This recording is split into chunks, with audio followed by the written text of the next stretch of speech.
with the flow, going where the lonely go.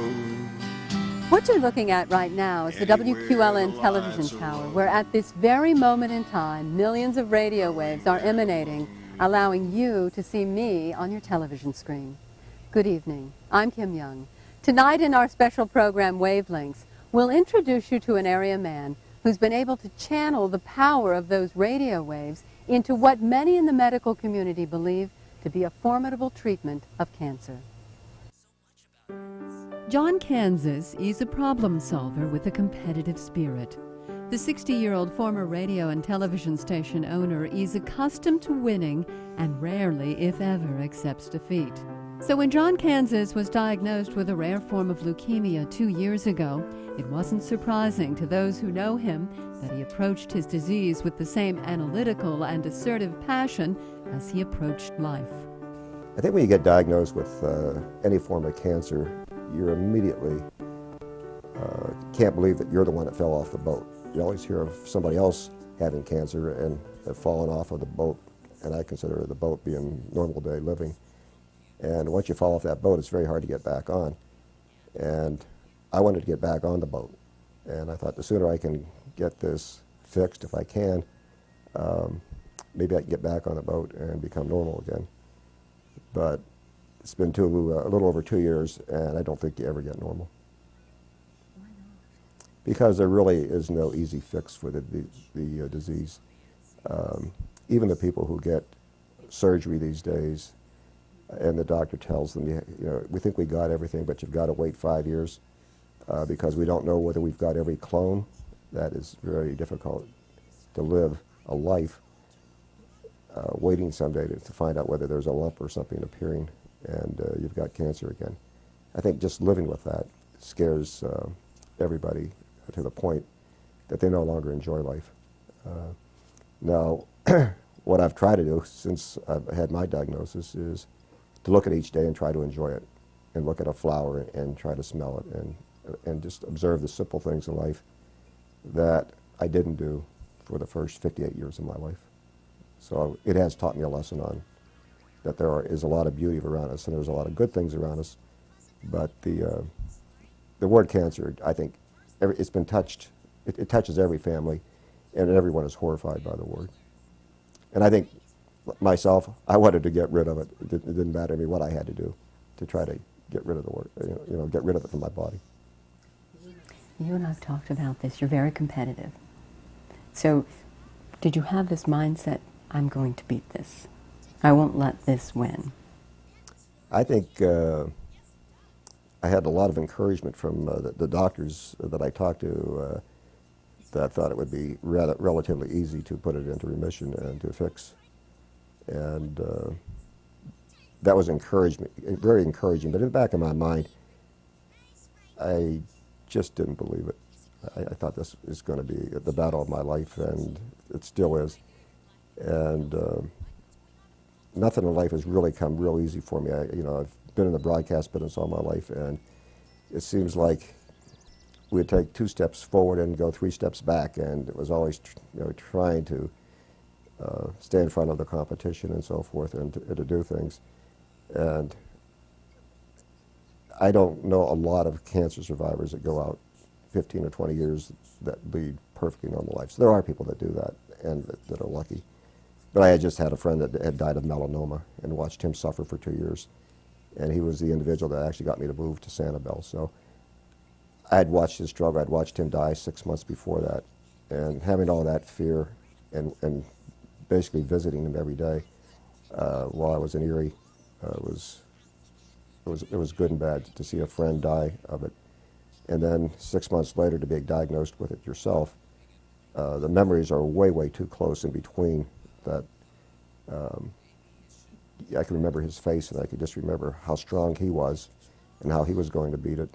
And I watched him go from a very healthy person to a very weak person, to a person that couldn't walk. So I was a realist, and that's why I wanted to do something. And I wanted to do something I think that was going to be quick, to the point, and whatever it was, I was prepared to do. funds are there. Whatever it was included questioning doctors at every turn, studying varying forms of cancer, including his own, and immersing himself in a voluminous body of medical research on the intricacies of leukemia. Beyond the sterility of medical jargon Kanzius encountered in his research were the stories of people he met during his long and painful rounds of treatments designed to eradicate cancer from his body, treatments that left him unable to sleep. It was during those lonely, sleepless nights when Kanzius says he was haunted by the stories and images of people he'd met who were battling cancer. Particularly haunting, Kanzius says, were the images of children. Children probably stand out in my mind because they really do not know what's going on, and they come in with their teddy bears and so forth, and you could see the look on the parents' eyes, knowing that in most of these cases these children had leukemias or blood disorders, and from everything I read, these were not good diagnoses for young children. Yet you could see the sparkle in their eyes and so forth, and you could watch that sparkle within a couple weeks start to wane. They were getting sick, but they didn't know why. Probably asking their parents, why am I not getting better? And that bothered me, just to see the young people who had never lived their lives. To see young couples where a husband would be getting treated at the age of 26 or 28 for a disease, and watching a young wife with a young child trying to help him get through the treatments was sheer torture to see that. Just the hurt. And then you had older people that would come in, and rather than hope, they seemed to be driven by faith. And you would see them come in and have a prayer book or something, or with a rosary, and they seemed to be more faith-based than hope-based. But you see their eyes all of a sudden go from a sparkle to almost a hollowness, where the eyes begin to look like somebody that you imagine with cancer, and people that at the end stages of cancer, they have that gaunt look to them. And I'll see all those faces till the day I die. It's just it's something I never want to see again. Kanzius says it was the imagery of sickness, sadness, and solitude that led him to begin thinking there must be a better way. Ever the problem solver, Kanzius says he began thinking about his early days as an engineer in the 1960s when he was trying to remedy a problem with a 50,000-watt radio station in Pittsburgh. And I remember building that station in the dead of winter, and we really put our best into it to make it a real engineering showcase. And I was doing an FCC inspection that an FCC inspector walked in, and rather than using steel bolts and so forth to hold the plexiglass and so forth on where all the towers and so forth and the metering was, he decided to use brass bolts so that they wouldn't rust. And he said, this is an actual beautiful installation. And at that particular moment, his hand was touching the plexiglass, and his elbow touched one of the brass screws, and it burned a hole in his elbow.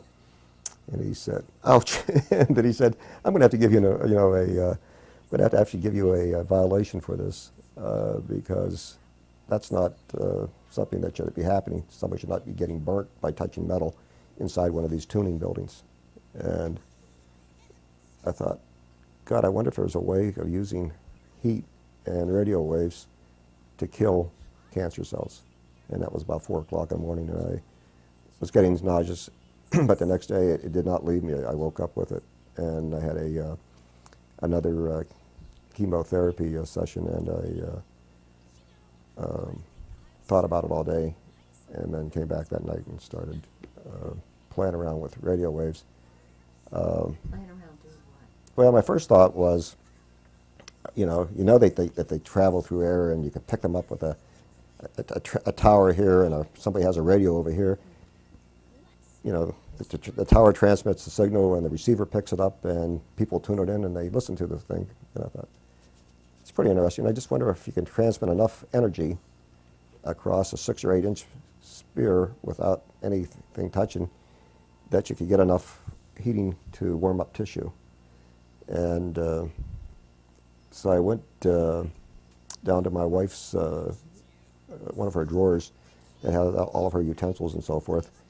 And she had some beautiful pie pans that were made out of aluminum.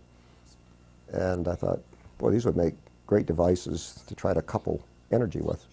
So I took her pie pans and a pair of industrial type scissors, and I started cutting these pie pans up to get rid of the edges and so forth, because I wanted flat surfaces. And of course she walked in and said, "What in the heck are you doing with my pie pans?" And of course I couldn't say to her, you know, I woke up yesterday morning, I think I figured out a way to try to perhaps heat cancer and cure it, because I think she'd have put me in a mental ward at that time. So anyways, I said, I'm doing a little experimentation. Of course, you know, well, those are my good pie pans. And you know, I said, well, I'll buy you 2 more tomorrow, whatever. And that was the start of it. And I cut the pie pans up, got some soldering irons and some hardware in my basement, and started figuring out what I could couple energy through open space to a point where I could transfer enough energy, perhaps, to heat up cancer cells or tissue. You can see I can match the circuit, and I could watch the brilliance of the bulb lighting up, even without the oscilloscope over here that I could, you know, that I have right here. And when I needed to tune these components, you know, the bulb made an excellent monitoring device. You could just see it go out and brighten up and so forth. So I knew, you know, boy, there's energy. Before transforming his radio wave experimentation into a highly developed cancer treatment methodology, Kanzius contacted his friend Dr. Robert McDonald, who's the director of the Southwest Florida Regional Medical Center in Fort Myers. John and I were out at dinner with our wives, and John mentions this radio wave theory he has, and you know how it struck him that radio waves can pass, very powerful radio waves can pass through a body and cause no damage. But yet, if you put some form of a receiver in or near a body, it could be very, very damaging. And that he thought, why couldn't this be applied to the treatment of cancer? And I thought, wow, that's very interesting. And I just thought he was kind of dancing around with different ideas in his head. I didn't know he was going to develop that. So a month or two later, we're having dinner again, similar type scenario, and John mentions to me he's sort of taken this step one step further, and is now has a few hot dogs and has set up a little makeshift lab in his house and is working on this, and it seems to work. And I thought, well, this is very, very interesting at this point in time.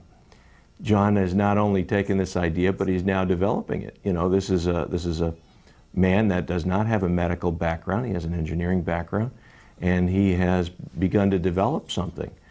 So the next time I meet him, John is now talking about, he's moved along even further, and he's moved from just hot dogs to steak. And you could see where he's going with this, and it's really just been a snowball since that time. In May of this year, Kanzius applied for a patent for a process that involves directing radio waves through a patient's body, causing a fever in cancer cells that kills them by destroying their membranes. A unique aspect of Kanzius' approach, and one that differentiates it from a current technique known as radio frequency ablation, is that it's a non-invasive procedure that actually flags the cancerous cells so that they alone attract the radio waves, leaving healthy cells untouched. Dr. David Geller is co-director of the Liver Cancer Center at the University of Pittsburgh Medical Center. Geller says Kanzius' invention has the potential as a breakthrough form of cancer treatment if tests confirm it works. But Geller says those tests are time-consuming and costly. I mean, this is a very good idea, but yet I think that we're facing an uphill battle and that we may have 2 to 3 years of research and development. No given individual usually has the financial resources or animal research facility to do these testings on their own, and the key would be to protect his intellectual property and apply for a patent, which John has done already, and that's been discussed in prior reports in the newspapers. And once that's done, that always will spark the attention of pharmaceutical or biomedical device companies, because if there's intellectual property that's protected by a patent, then these companies can license the patent technology from Mr. Kanzius and then develop, either working in their own research and development laboratories or partnering with the university scientists to then try and streamline the prototype machine, or generate a prototype machine that can be then used in small and large animal testing. I think the goal is to move into that phase of it, to develop a prototype. My understanding is that John has sparked the interest of an engineering electronics company to generate a prototype machine which could then be used in animal testing. And I've told John that I personally and the University of Pittsburgh and UPMC are very interested in proceeding or helping to do some of these initial animal testing results. And that's the direction that we're moving in. UPMC, not only are we a large medical center, but we have the University of Pittsburgh, and we have, we're 7th or 8th in the nation in NIH funding for research dollars, and so we have a huge research laboratory effort that the University of Pittsburgh and the Medical Center, UPMC, are partners in that endeavor, and UPMC has been very supportive of research efforts. Nonetheless, these types of efforts are expensive. Research funding to do animal testing for a few years could cost hundreds of thousands of dollars, and to try and move it into actual clinical reality, where once the large animal testing looks successful, we then need to apply to the government for FDA approval or biomedical device clearance and do a phase 1 clinical trial. And when you're reaching that level, it can be millions of dollars in total funding. I think that at that level, no hospital or university can underwrite those costs, and you need either industry support with a company providing those research dollars, or NIH grants or other funding agencies to provide research grants, initially for animal experiments and then for human protocol testing before it can be considered standard of care in medical health field. Pennsylvania Senator Arlen Specter has put Kanzius' idea on the fast track for federal funding so animal testing can begin at UPMC. In addition, a New York company that produces AM and FM radio transmitters is currently working to complete the prototype of Kanzius' radio wave generator by mid-October. While Kanzius waits to see if his invention provides a new age form of cancer treatment, he and his wife of 40 years, Mary Ann, ready themselves for another round of chemotherapy. Mary Ann says her husband's disease has permeated their lives. You don't stop thinking about it for 1 minute. You don't get up to go to the bathroom in the middle of the night and not think that your life has changed. And John used the word terror. Terror is the word that I want to say. I think you realize you can't go back. You would love for something to change, but all of a sudden it's like having your health and then not having it, and there's no reverse. Once you've been diagnosed and it's certain,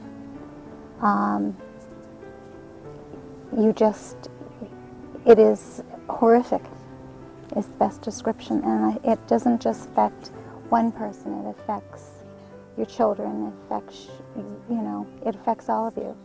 And being long-term, it becomes harder to endure. I never realized what people with other long-term illnesses go through, but the longer you endure it, the more difficult it becomes. Mary Ann says she relies on her faith to get her through the most difficult times. I've always been a deeply spiritual person, and I remember as a child my grandmother every single night going in and hearing her repeat her prayers out loud, and my husband says that I've turned into my grandmother and his mother, because his mother has always been a very spiritual person. I pray for John to be healed and cured, and I pray for other people because they are suffering. I have a long list, and I usually name them every night, and then I pray for the people that I don't know who are suffering, because I know what's the pain of having somebody go through the suffering, and I understand the pain of the person all the people who love those people. I one day was driving along, and all of a sudden I out of the blue, and this was just recently because of all that has been going on with the doctors and the physicists and the scientists believing in what John has come up with. And I am thinking about other things, and all of a sudden I thought for a second, could this miracle be coming through John? I've been praying for John, for a miracle, and for John to be healed. And all of a sudden the thought occurred to me, and it just sent chills through me. It was like you're not thinking about anything at all, and then something coming to you from God almost. Could this be from God? I'd just love for everybody this to work, and for everybody that is in pain and suffering to have a better chance. My brother was one of the first open heart surgery patients in the 50s. My mother prayed for a miracle, and it happened. And I got my faith from that miracle. And you're looking at me like, you know, you're touched, but that has what has sort of sealed my faith. And I know miracles happen. And I hope and pray that we all have one, and not just for us. Marianne says the prayers of others also help. I know we have prayers. I can feel them. There are times when you feel very weak and vulnerable, and I feel that energy. There's a poem about walking on a beach and the one's footsteps, and somebody saying to God, "Why haven't you helped me?" And he said, "Those were my footsteps, not yours. I was carrying you." I feel that. I actually can say that I feel the power of other people's prayers.